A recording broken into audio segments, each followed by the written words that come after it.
Objective ng walkout nila, sila ang maging majority. So ngayon naman po na walang quorum at walang session yesterday and today, may kasamang mga protesta yon, protest against a puppet Senate na gusto nila. But it is also a parliamentary tool to ensure na tuloy ang Blue Ribbon hearing sa Thursday. Ulitin ko po ha, ginamit nila yung parliamentary tool na walkout para po hindi matuloy ang pag-change ng rules.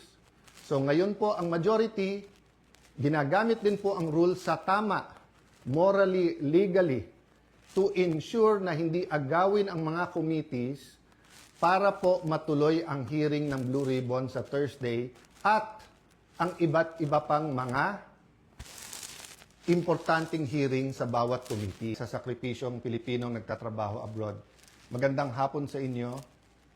Parati po natin pinagdadasal na pagpalain ang ating bansa. Kasama po sa pagpapala ay ang katotohanan.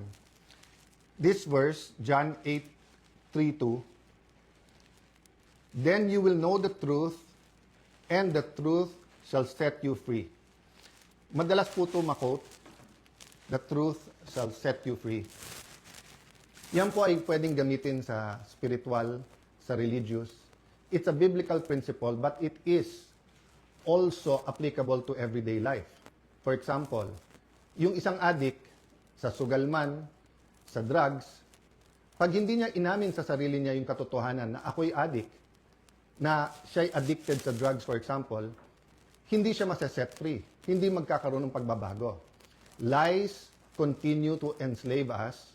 Truth set us free. So today, I'm here to tell you some fundamental truths about what is happening in the Senate and in our country.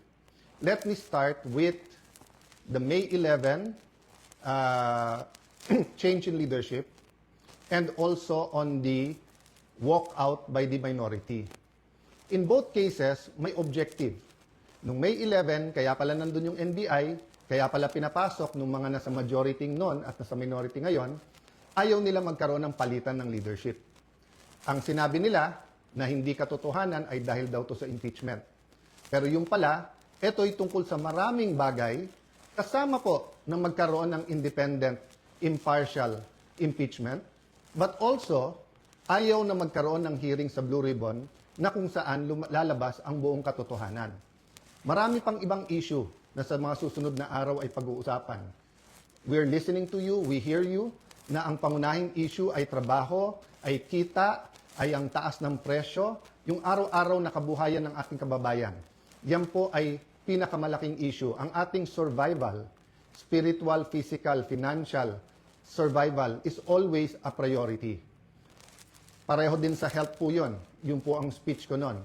Na ang ating spiritual health, physical health, mental health, financial health ay napaka-importante at dapat we look at the bigger picture. Pero tignan nyo po, para siguraduhin na mapagsilbihan kayo ng bagong majority, we want to make sure that kahit anong gawin ng outside forces, maging administrasyon o yung 11, nandyan yung 13 or at the very least 12, para yung sinasabing subukan naman natin ito. Masubukan nyo kung anong madideliver namin sa inyo. Ang problema, for the last 3 weeks, walang ginawa. Kung hindi, takutin kami, i-twist ang aming arm, operan ng kung ano-ano, para lumipat sa kanila. I'll go back to that later on. What's my point? You want an independent Senate. Our Constitution provides for the separation of power. Bakit separate? Because they are interdependent, but they are independent. Ibig sabihin po, one cannot survive without the other. Hindi naman po pwedeng walang judiciary. Hindi pwedeng walang executive department. Pero hindi naman po pwede po na executive department lang at puppets lang po ang nasa judiciary or in this case, the legislature. So nung nag-walk out po sila, ano sabi nila? Na utakan ang majority, na gamit ang rules ng minority. Ang sabi nila, master ang play ni Senator Tito Sotto dahil alam niya yung rules. Ayaw po nila na magkaroon ng online dahil sa bibig na rin nilang nanggaling. Sabi nga nila, ang isda sa bibig ng gagaling, may ikukulong daw. Bakit nila alam yung timing sa kulong? Sinabi ni Senator Jinggoy, hindi lang ngayon nangyari sa kanya yan, since February. Wala na daw kaso pag siya po ay sumunod sa kanila. In this case, lumipat. So sabi ni Senator Jinggoy, sa susunod na kabanata na lang, sasabihin niya po or sa kanya niya sasabihin kung ano ebidensya niya kung sino-sino. Hindi hearsay sa akin to dahil napakinggan ko yung ilan nilang conversation. So alam ko for a fact na totoo na binabargain ang kanyang kaso, mabalik lang ang majority sa ngayon na 11 o minority. Kaya parati ko inuulit-ulit, huwag kayong magpa-11 sa 11. Sabi nila ngayon, paano na yan? 11-11 na. So isi-simplify ko po ha. Ito po yung main message ko ngayon. Isi-simplify ko po ha. Main message na nakaugnay sa truth. Truth, nag-walk out sila dahil ayaw po nila na makaboto yung ilan naming mga kasama. Yun po, sa kanila mismo nanggaling yon. Objective ng walkout nila, sila ang maging majority. So ngayon naman po na walang quorum at walang session yesterday and today, may kasamang mga protesta yon. Protest against a puppet Senate na gusto nila. But it is also a parliamentary tool to ensure na tuloy ang Blue Ribbon hearing sa Thursday. Ulitin ko po ha, ginamit nila yung parliamentary tool na walkout para po hindi matuloy ang pag-change ng rules. So ngayon po, ang majority, ginagamit din po ang rules sa tama, morally, legally, to ensure na hindi agawin ang mga committees para po matuloy ang hearing ng Blue Ribbon sa Thursday at ang iba't iba pang mga importanteng hearing sa bawat committee. Yes, you heard me right. Sa kanilang official or unofficial spokespersons, no? Meaning sila mismo or yung mga avatar nila or yung mga vloggers, formal, informal, PR spokesperson ang nagsabi na sa 11-11, umabsent lang yung isa, mag-abstain lang yung isa, they can move. Sabi po sa isang pahayag o isang vlog at sa iba pong mga news reports, di ba?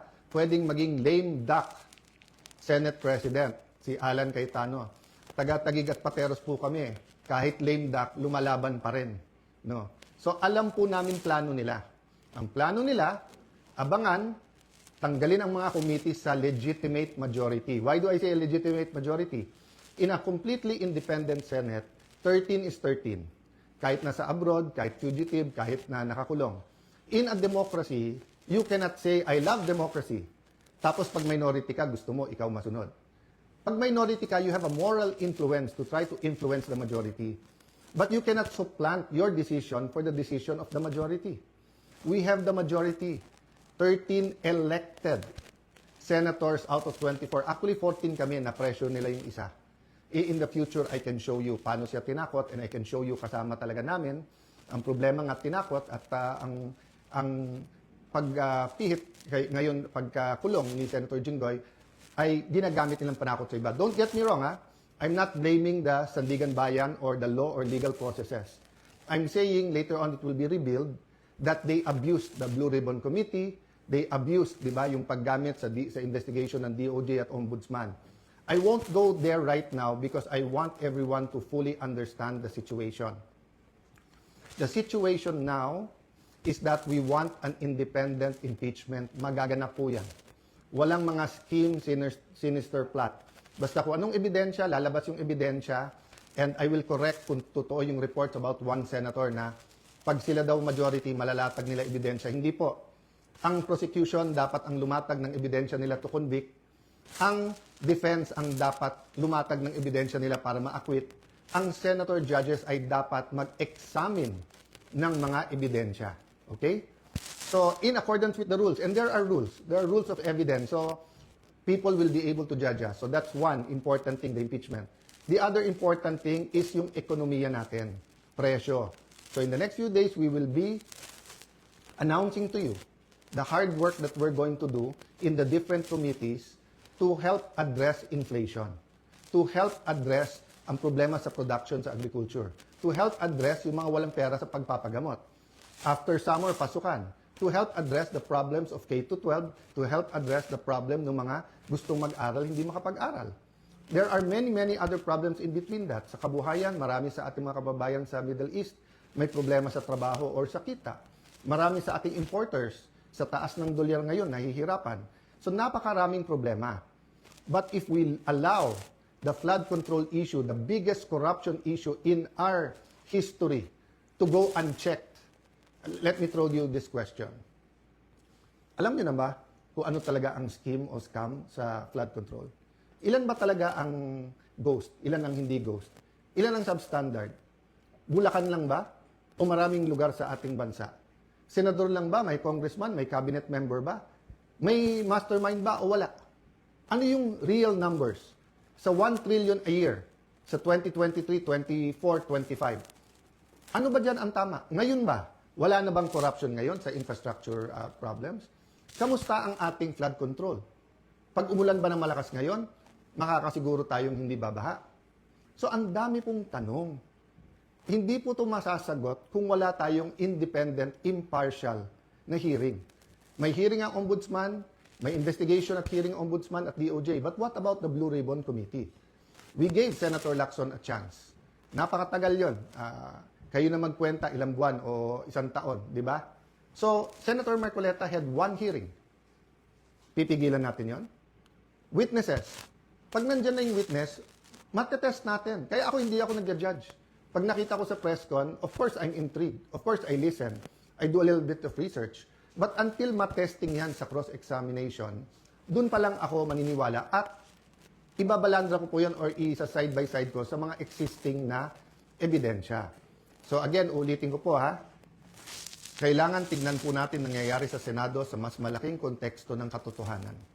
Gusto ba natin na ang Senado ay maging kasangkapan, ay gamitin, no? Para ilabas ang totoo? O ito ay kasangkapan para itago ang totoo? Is the Senate for truth or not? Now, it's quite unique if you say that the number now is 11-11. So what's important for me is we don't have a puppet or dependent Senate. And what's important to me is that on Thursday, matuloy ang Blue Ribbon and tumuloy-tuloy yung iba't ibang mga committee. So we will keep you updated. There are many questions, there are many issues. Sa mga kapatid natin sa media, send your questions sa akin, MRO. This afternoon, I might answer some. If not, tomorrow, Thursday, Friday, I will be answering one by one all of those questions. But for today, I want us to all ask, hindi ba when we passed the 1987 Constitution, ang isang basic principle doon, katotohanan. Di ba nung nagkaroon ng EDSA 1 at 2, katotohanan. Pinakamalalaking skandalo sa buong mundo, Watergate. It's about truth, katotohanan. Ngayon, lahat ng propaganda sa Iran, sa Israel, sa US, presyo ng langis. Hindi ba ang isang issue dyan, katotohanan? Ano ba ang truth tungkol sa lahat na to? Ang corruption sa ating bansa ay hindi mabibigyan ng lunas kung walang pagbabago. At walang pagbabago kung hindi tayo magsisimula sa katotohanan. So I challenge all senators, both from the minority and majority, what's more important to us? Position, wag mabanggit yung pangalan natin, wag tayo makasuhan, malapit tayo sa administrasyon, 2028 may ambisyon. If you say you love the country, then why not fight for it? And you know, you may say a lot of things about Senator Jinggoy. You may talk about his past. But I will reiterate, I am a witness. Narinig ko yung mga offer sa kanya. Wala ka ng kaso, wag ka lang kakalas. Nung una, wag ka sumama dyan kay Senator Loren. Ngayon naman, kumalas ka at join the minority. The minority senators knows this. So stop lying. You know this. Some of you are using it in talking to us. O, sabi ko naman sa inyo, no? Pumili tayo ng 13, I'm ready to go anytime, any day. Basta't may 13 na. Show me 13, wala nang problema. Ang pakiusap ko lang, let that be 13 that are fighting for the truth. So that the truth can finally set all Filipinos free. God bless you. God bless the Philippines.